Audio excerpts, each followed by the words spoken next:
Hello everyone, my friends, my viewers at home. My name is Andrea, the BAZUKA Prophet, and today we are going to be working a very interesting video that borders around the naming of what we call complex compounds and what we also call the coordination compounds. So we are going to be giving out the differences between the two of them and how or what they are and what they talk about and the rules that are binding their nomenclature. Now we'll start with what we call a complex substance. Now, a complex substance is a substance in which a melter atom or an ion is what now is associated with a group of a neutral molecules or anions that are called ligands. So we can as well say that a ligands are molecules.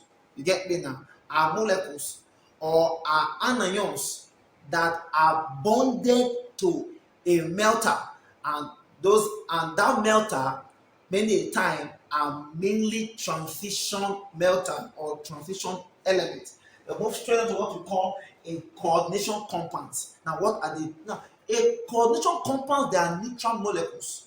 You get me now? They are neutral compounds. That is, they have no charge. You get me now? They are neutral substances in which at least one of the ion is present as a complex. Now, without wasting time, what are the rules that guides the naming of what we call a coordination with compound? Number one is that in naming a coordination compounds, the cation is named first before you name what now the anion. It's just like a simple naming of chemical compounds in which the positive ion is named first, or the positive element is named first before the negative element or the negative ion. Is that clear now? I will say that no matter what, whether it's in the complex or not, the cation are first named before the what now the anion. And number two rule is that in naming the complex compound, please take note, the ligands are first named. The ligands are first what named. And the way the ligands are named is that they are named in what now? In alphabetical order. Then the melter atom or ion, meaning you must name the ligand first before you move to the melter inside the bracket. That rule must be obeyed, which will help us in our subsequent video for you to understand how these compounds or this example I will give to you how they are named. And please take note. Now, the way some of these ligands are is that for an anionic ligands, the one that ends in bromine, like for example, bromine ion, which is the one that ends in IDE. If a compound ends in IDE, the ligand will not end in O. For example, bromine ion, we turn to bromo in your nomenclature. Fluoride ion, fluoro. Oxide, ozo. Hydroxide ion is hydrozo. Cyanides is cyano. So all these are the naming that will help you because they become ligands. So these names will help you. Now, why the ones that will end in ATE, such as sulfate, such as carbonate, such as acetate, they will always, their surface will end in ato. For example, if I'm having something like sulfate, you should expect them to become sulfato. If I'm having something like oxalate or xalato, oxalate, you remove the ATE, you put ATO, or xalato. If I'm having carbonate, it will not end in what now? In carbonato. If I'm having acetate, it will end in what now? Acetato. Is that clear? I'll move straight away. It's a very simple logic. It is not difficult at all. I'll move straight away to the one that will end in ITE, such as sulfite, nitrite. Take note, their names will not end in ito, like nitrite, nitrito. Now, whereas there are some what we call neutral molecules, and we have some common examples of neutral molecules. For neutral molecules, they take their common names. For example, in the case of water, water becomes aqua as H2O. It is as a ligand, it becomes aqua.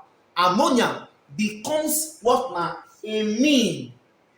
CO, which is carbon 12 becomes what now? Carbonate. NO becomes what? Nitrosin.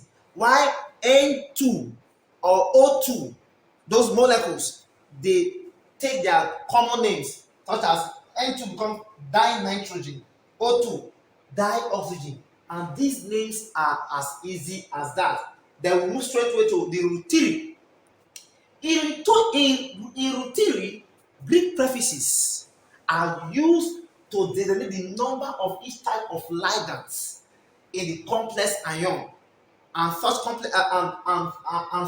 Greek prefixes are: for 2 it is di, for 3 it is tri, for 4 tetra. You get me now? Now, for example, if I'm having something like this, let's say I'm having H2O, let's say 4, and let's say I'm having NH3, and I'm having it to be 5. Now, what do I do? Very simple. Remember that H2O and ammonia. H2O is aqua, while ammonia is amine, telling you that the amine comes first in alphabetical order than the water. So what do you do now? Before you must name these ligands, these Greek prefixes, which tell us the number of each times they occur, will be named first. And in the case of ammonia, it is pentamine. Move straight away. Remember, you must name all the ligands first.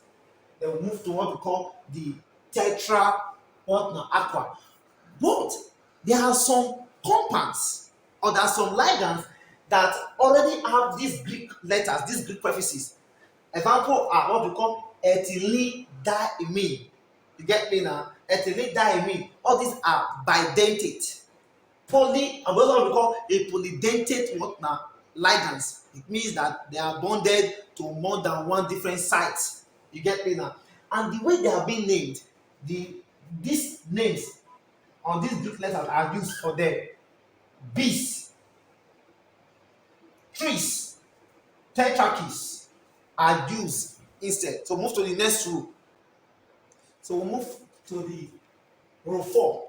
Now, in the case of rule 4, we said that after you name the ligand, what we then follow will now be the melter. Said after naming the ligand, you name the central what now? The central melter. Now, the two things you must come to understand here are what I just want to underline for you: cation and anion. Now, if the complex is a cation, then the central melter will take its name. For example, in the case of iron still remain iron. In the case of platinum still remain platinum. In the case of copper still remain the copper, meaning nothing is changing. But the rule will not change if the complex ion is now an anion. It means that it will not have to end in ATE. For example, in the case of iron will now be using its Latin name, which is ferrate. From ferrum to ferrate. From copper, which is cuprum now, to cuprate, meaning ATE. And these are the Latin names. Iron, ferrate, copper, cuprate. Lead is what now? Plumbate, from the Latin name plumbum. Then argentum, argentate. Gold, which is the Latin name is aurum, becomes an aurate. Now, the last of the rule is following the name of the melter, the oxidation state of the metal in the complex is now given as a Roman numeral in parentheses, which in our next video you will see how these names are. For the now, God bless you.